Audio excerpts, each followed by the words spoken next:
They say it's Wildcard Weekend. Good Lord, does it lived up to its billing. This Bills team takes years off your life. Let's break down the madness. What's going on, y'all?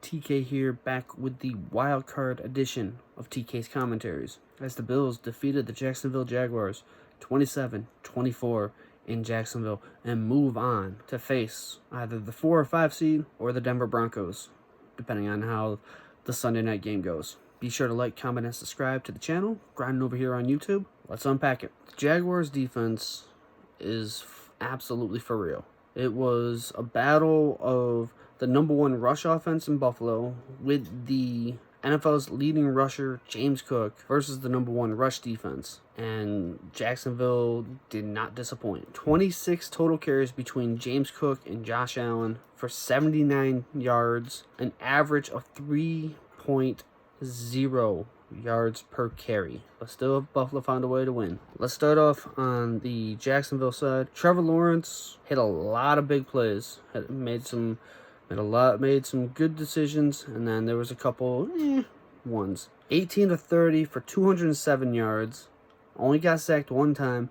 3 touchdowns, but had 2 picks. Shaq Thompson getting a pick, and then Cole Bishop getting the second one to end the game. Their run offense, they ran the ball 3 times less than Buffalo did, but had 154 rushing yards, averaging 6.7 yards per carry.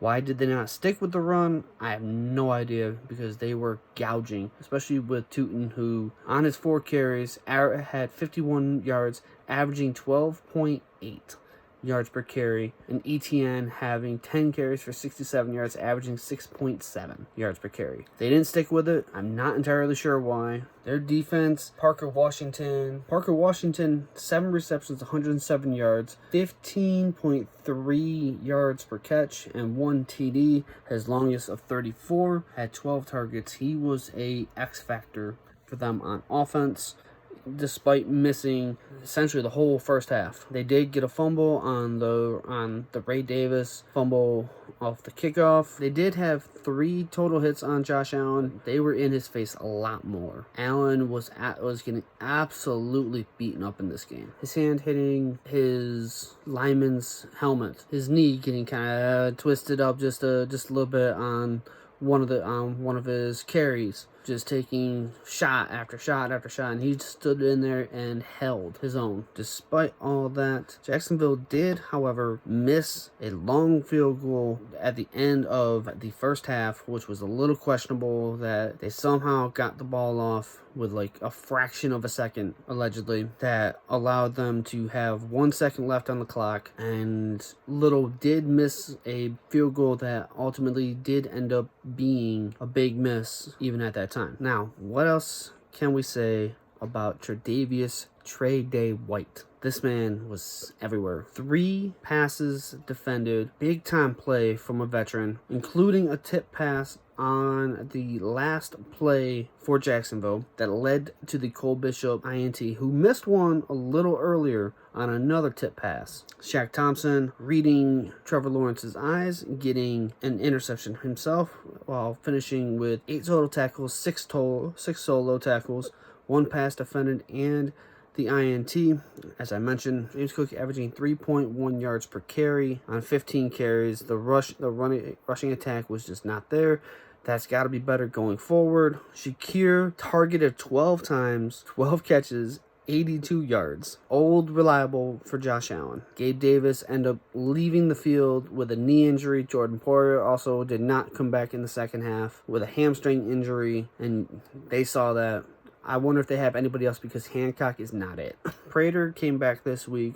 He was kind of questionable the whole week, but did end up going 2 for 2 with a long of 50 and hitting all 3 of his extra points, which was big. They missed him, and had he been there a couple weeks ago against Philly, they probably would have won that. They might have won that game as well. But it is what it is. Brandon Cooks made a couple phenomenal grabs, especially that one on the Bills' second to last drive that ended up being the go-ahead score, finding himself wide open and making a great catch of 36 yards, which tied the longest for the team and for the game.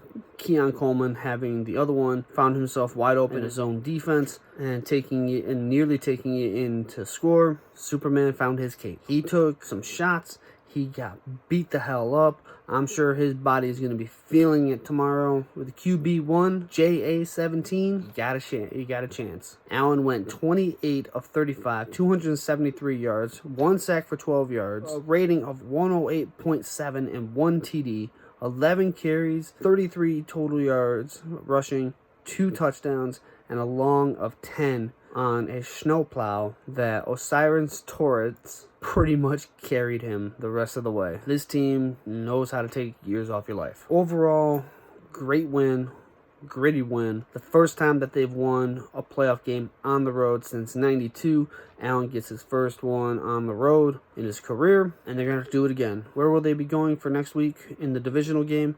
Depends on tonight's game. If Chargers beat the Patriots, which I wouldn't mind, then Buffalo will either be going to Houston or they'll be going to Pittsburgh. They lost to Houston earlier in the year, but they also beat Pittsburgh. Could go either way. I would like to see them go to Pittsburgh. That will remain to be seen. If New England wins, then Buffalo is going to Denver, which Denver is a tough team. They're the 1 seed for a reason. Yes, they've had a lot of fourth quarter comebacks, but you got to win those close games. But at the same time, eventually your luck will run out for these fourth quarter comebacks. Those are my thoughts on the game. Buffalo survives and advances to next week. I will have my thoughts after next week's game, whoever they face, win or lose. Be sure to like, comment, and subscribe to the channel. Grinding over here on YouTube. I'll catch y'all later. Peace. Go Bills.